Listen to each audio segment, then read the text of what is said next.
Incident జరిగినప్పటి నుంచి భయ్య ఒక్కటి మాత్రం ఇంకా కళ్ళ ముందే మెదులుతుంది, అదేంటంటే పైలట్స్. ఎందుకు ఇంకా బాధేస్తుంది అంటారా? ఫ్లైట్ లో ట్రావెల్ చేస్తున్న ప్యాసింజర్స్ కి తెలియదు వాళ్ళు చనిపోబోతున్నారని, అక్కడ మెస్ లో కూర్చున్న మెడికల్ కాలేజ్ స్టూడెంట్స్ కి తెలియదు వాళ్ళు చనిపోబోతున్నారని, కానీ ఫ్లైట్ టేక్ ఆఫ్ అయిన కొద్ది సెకండ్స్ కి పైలట్స్ కి అర్థమైపోయింది వాళ్ళు చనిపోబోతున్నారని. వాళ్ళు చనిపోబోతున్నారని తెలిసినప్పుడు వాళ్ళ కళ్ళ ముందు జీవితం మొత్తం ఒక్కసారిగా ఫ్లాష్ అయి ఉంటుంది. అందరి ఫ్యామిలీస్ లానే వాళ్ళు కూడా లండన్ కి వెళ్ళి సక్సెస్ఫుల్ గా ల్యాండ్ అయ్యి తిరిగి 3 రోజుల్లో వస్తామని అనుకున్న హ్యాపీ మూమెంట్స్ వాళ్ళకు గుర్తొచ్చి ఉండొచ్చు.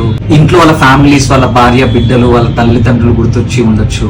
కానీ అంత బాధలో కూడా ఆ ఫ్లైట్ లో ఉన్న ప్యాసింజర్స్ ని సేవ్ చేయాలన్న వాళ్ళ రెస్పాన్సిబిలిటీ ఒకవైపు అయితే, వీళ్ళ జీవితాలు కూడా పోతున్నాయన్న బాధ ఒకవైపు. ఈ రెండింటిని వాళ్ళు బ్యాలెన్స్ చేసుకుంటూ దిగమింగుకున్న నరకయాతన వర్ణాతీతం. వాళ్ళు ప్రయత్నించారు, పోరాడారు, కానీ ఫ్లైట్ వాళ్ళని గెలిపించేలా చేసింది, వాళ్ళ ప్రాణాలు తీసింది. అక్కడ ఉన్న ప్యాసింజర్స్ అందరికీ ఒక పాయింట్ ఆఫ్ టైం తర్వాత వాళ్ళు చనిపోతున్నారని తెలుసు, కానీ పైలట్స్ గా వాళ్ళు చనిపోతున్నారని నాకు బాధ ఒకవైపు ఉండే, వీళ్ళందరినీ కాపాడాలన్న ఒక రెస్పాన్సిబిలిటీ ఒకవైపు.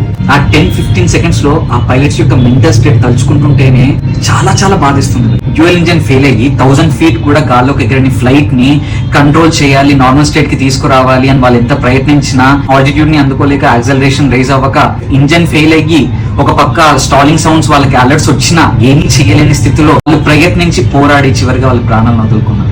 We need to respect and salute those pilots. ఎందుకంటే it's not at all an easy job. మీరు అనొచ్చు అది వాళ్ళ డ్యూటీ కదా, ఎంత డ్యూటీ అయినా at the end of the day వాళ్ళు కూడా మనుషులే, వాళ్ళు కూడా జీవితాలే. వీటన్నిటి మధ్యలో మీడియా కానీ చాలా మంది పైలట్స్ మిస్టేకే, పైలట్స్ ఫెయిల్యూరే అంటున్నారు. అది చాలా తప్పు భయ్యా. ఎందుకంటే ఇన్వెస్టిగేషన్ జరుగుతోంది, ఆ ఇన్వెస్టిగేషన్ లో ఏంటి అన్నది మనకు తెలియాల్సి ఉంది. అంతవరకైనా వాళ్ళకి ఆ రెస్పెక్ట్ ఇవ్వండి, ఫ్యామిలీస్ కి స్ట్రెంగ్త్ ఇవ్వండి, వాళ్ళని కూడా ఒక మనుషులాగే చూడండి, వాళ్ళకి కొద్దిగైనా రెస్పెక్ట్ ఇవ్వాలని కోరుకుంటున్నాను. 3 రోజుల నుంచి ఆ పైలట్స్ యొక్క మెంటల్ స్టేట్ ఆలోచిస్తుంటేనే చాలా చాలా బాధగా ఉంది. ఆ ఇన్వెస్టిగేషన్ పూర్తయి ఫైనల్ గా ఒక కంక్లూషన్ వచ్చేంత వరకు అట్లీస్ట్ మీరు వాళ్ళకి రెస్పెక్ట్ ఇవ్వకపోయినా పర్లేదు, వాళ్ళని ఏమనకండి, ఇది పైలట్స్ మిస్టేక్ అని పాయింట్అవుట్ చేయకండి.